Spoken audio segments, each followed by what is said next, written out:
In 1960, the United States Air Force initiated Operation Looking Glass, the conversion of 5 KC-135s into airborne command and control centers.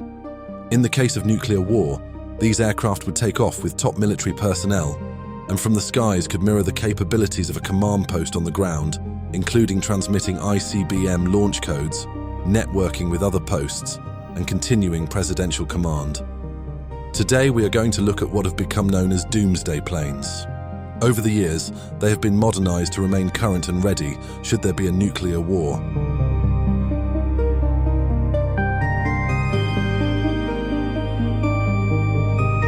The story of these Doomsday Planes begins in the Cold War.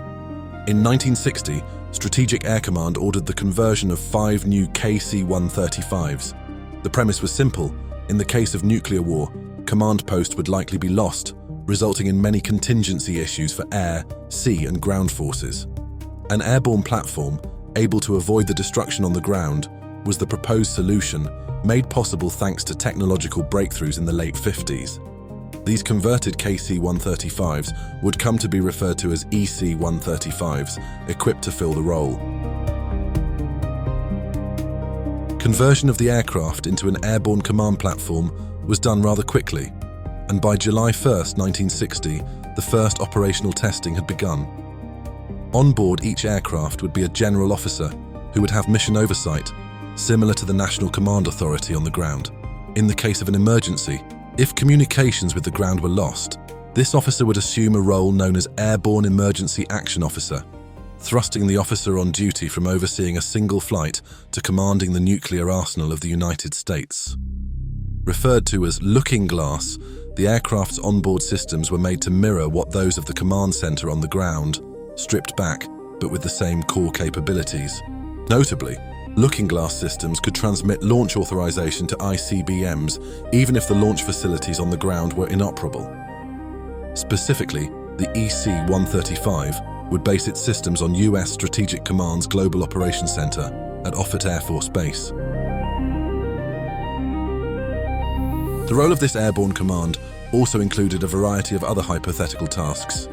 In the case of a catastrophic national emergency, such as nuclear war, the crew on board would have the more complex job of aiding continuity of US leadership, or if need be, helping reconstitute governance, albeit from 35,000 feet.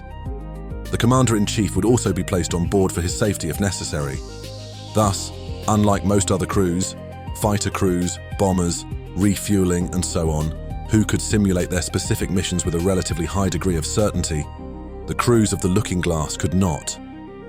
They would have an extremely complex undertaking ahead of them if war actually began. Their jobs could never be fully simulated in training, and the responsibility they would have to carry in the case of a crisis was enormous. On February 3rd, 1961, a historic undertaking would begin. With tensions between East and West high, Operation Looking Glass would go into effect, with continuous 24/7 rotation for airborne operations. Amazingly, this continuous rotation of flights would continue for almost 30 years, ending on July 24, 1990, totaling 281,000 flying hours. These aircraft were initially EC-135As, converted from KC-135Bs, but dedicated platforms arrived in 1964, the EC-135C. During the 1960s, Operation Looking Glass would form the heart of the worldwide airborne command post network, which would consist of 5 areas of operation: Silk Purse in US European Command, based in France and later RAF Mildenhall; Scope Light for US Atlantic Command, operating out of Langley, Virginia; Blue Eagle for US Pacific Command, operating from Hawaii; and Nightwatch, operating domestically, usually in support of the President, based out of Maryland. In the case of an emergency, aircraft from any of these 5 areas of operation could take to the sky, establish wireless connections, and secure command if necessary. After 1990, continuous flights were halted. However, crews remained on 24-hour alert, ready to scramble at any time. In 1992, Strategic Air Command was disbanded. However, the EC-135s would remain operating in this alert-ready state through to 1998. Over its 38 years in service, the EC-135 had flown every command and control post mission, save for a single flight on March 4, 1980, which saw the new E-4 platform tested in its place. The aircraft's record was essentially flawless. The platform would be decommissioned in 1998, with the final aircraft being converted into a WC-135 Constant Phoenix nuclear detection platform. In the early 1970s, a new aircraft had entered service, which would complement the EC-135 fleet. This would be a modified Boeing 747, referred to as the E-4 Nightwatch. As the reporting name suggested, the E-4 would primarily fill the Nightwatch task, operating domestically, with a specific focus on transporting, protecting, and relaying the commands of the President in the case of an emergency. It would not replace the EC-135 in the looking glass role, but rather complement it. 4 aircraft would be built, with the first entering service in 1974. Interestingly, it would use a unique blend of cutting-edge tech with older analog systems to maximize survivability. A countermeasures suite, very advanced for its time, protected the aircraft from ground and air threats. It is widely reported that systems on board are shielded from electromagnetic interference, keeping the aircraft running in the case of an EMP blast. As a further protective measure in the cockpit, older systems were installed. Initially, glass cockpit components were rejected in favor of analog flight controls, on the basis that they would offer better survivability against electronic threats. With 3 decks full of equipment, the aircraft still had plenty of room. In fact, in wartime, it can carry up to about 112 personnel, the largest crew out of any US Air Force aircraft in history. Beyond the main crew and the President himself in wartime, it would likely carry the Secretary of Defense. On a normal mission, the standard crew is roughly 48. Official endurance is around 12 hours unrefueled. However, in an emergency, with aerial refueling, duration is limited mainly by crew and consumables and the need to replace oil and other lubricants. Given the speed at which a large-scale attack would play out, the aerial platform provides sufficient time for the necessary tactical and administrative tasks, at least in theory. Inside, the E-4 features one of the largest set of systems in any Air Force aircraft. The middle deck, for example, contains a conference room complete with large screens, a technical compartment which operates all communications in and out of the aircraft, an operations compartment complete with a variety of automated computer systems considered highly advanced in the 1970s, as well as other compartments. Since its introduction in 1974, the E-4 has remained in continual service, always at the ready. By 1997, yet another aircraft in this series of airborne command and control platforms would be introduced. Referred to as the E-6 Mercury, it would be operated by the US Navy. The Alpha model of the E-6 had entered Navy service in 1989, with the future goal of supplementing and then taking up looking glass operations from the aging EC-135 fleet. 16 aircraft were built and delivered between 1989 and 1992. Newer and far more advanced than the EC-135, the Mercury was far better future-proofed, ready for the digital age. During the mid-1990s, these aircraft began an upgrade program to Bravo standard, further improving the aircraft to fill the looking glass mission.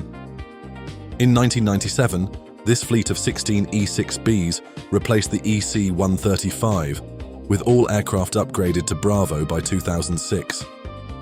This was an interesting development. The crucial task of airborne command and control, as well as the broad mission type, Take Charge and Move Out, or TACAMO, was now under Navy supervision. However, it would require close cooperation with the Air Force to function properly.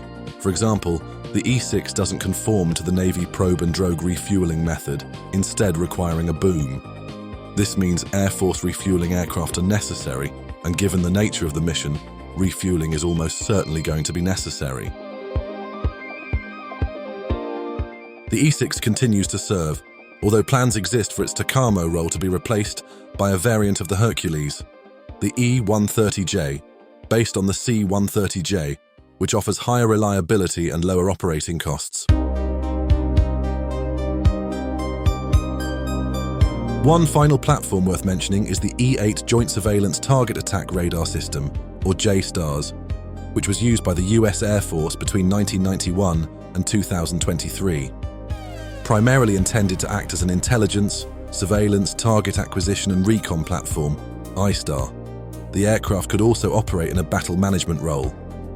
While not conforming to the same Doomsday role as the other three platforms, the aircraft has long been thrown into the same category due to its similarities.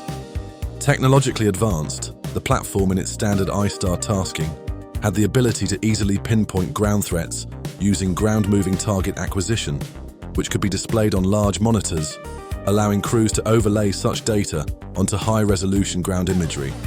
This gave it a significant edge over lower-resolution synthetic aperture imagery found on the strike aircraft the JSTARS would usually be in contact with.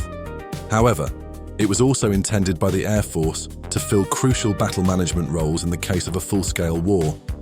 In this role, crews could coordinate with ground and sea assets, as well as other Air Force assets in the sky. In theory, it could take over certain roles from the E-6 or E-4, although in practice, it would have likely supplemented them. The distinct advantages held by the E-8 was unmatched by either of the other two platforms. Specifically, its wide array of ground asset management tools could assist other air assets in target acquisition, damage reports, and so on. As a one-of-a-kind platform, the E-8 would retire in 2023 without a similar replacement. The US Air Force would opt to use satellites for its intelligence gathering, surveillance, and reconnaissance activities once performed by the E-8, but now with equally matched or faster data acquisition and transfer. The future of the Airborne Command and Control Center role remains unclear. The US Navy desires to move away from the E-6 in favor of a new TACAMO platform. It is presumed that this role will be filled by the E-130J, ready by the end of the decade. The US Air Force faces a similar problem with the far older E-4 platform. The proposed solution is the Survivable Airborne Operations Center, built around a new E-4, the E-4 Charlie, based on the modernized 7478 Intercontinental. Sierra Nevada Corporation were awarded a $13 billion contract to deliver the platform, which is expected to be operationally ready by mid-2030s. This will likely complement the Navy's Hercules Command Post platform. These aircraft filled several critical roles during the Cold War when the risk of nuclear conflict was high. Had a war broken out, their full utility in overseeing forces, coordinating the battle space, protecting key figures, and maintaining governance would have been realized. Thankfully, from introduction until retirement of the role, no such scenario ever occurred. The crews, especially those of Operation Looking Glass, rarely receive any recognition, and these programs have largely been forgotten. If catastrophic war or crisis had occurred, these select few pilots and crews would essentially carry the United States, and by extension, a good deal of the West, on their shoulders, as they decided on retaliation strikes, coordination of forces, and perhaps administrating the continuity of governance. It is a remarkable piece of defense history that continues to evolve today with modern airborne command platforms.